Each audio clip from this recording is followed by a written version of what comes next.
ჩემო ძვირფასო მეგობრებო, მე მინდა ეხლა პატარა ვიდეო რგოლის სახით მოგაწოდოთ ინფორმაცია, თუ როგორ უნდა გაუგზავნოთ ლიზა გუტკინს წერილი, გაჩვენებთ ჩემო ძვირფასებო. აი ნახეთ, ჩანს ეკრანზე შექმნა და ფანქარი.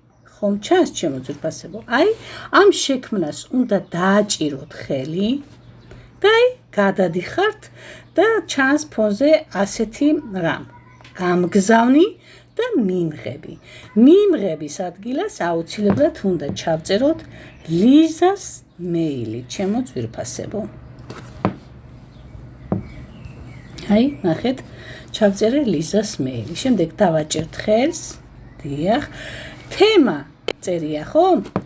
თემაზე არაფერი არ არის საჭირო, თუ გნებავთ ნორაფერს ნუ დაწერთ, მხოლოდ და მხოლოდ გადავდივართ და წერილის დაწერას დავაჭერთ ხელს, მივესალმოთ რა თქმა უნდა, გამარჯობათ, კი ბატონო, და რაც გნებავთ დაწერეთ, მოკლედ რა თქმა უნდა, და შემდეგ რაც გნებავთ წერილი მისწერთ ჯანმრთელობაში, რა თქმა უნდა, ჯანმრთელობასაც შეეხება და შემდეგ გავუშვებთ ჩემო ძვირფასებო.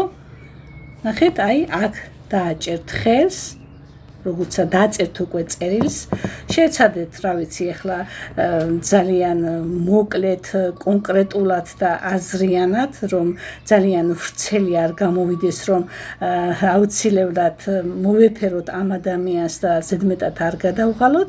ნუ, რა ვიცი, შეეცადეთ, რომ იყოს კონკრეტული წერილი. აი, შემდეგ აი ამას ვაჭერთ ხელს, ნახეთ, სამკუთხედი რომ არის. დავაჭიროთ ხელი. და აი ამას დააჭერთ ხელს ჩემო ძვირფასებო და გაგზავნილია უკვე წერილი და დაელოდეთ პასუხს. გისურვებთ წარმატებას.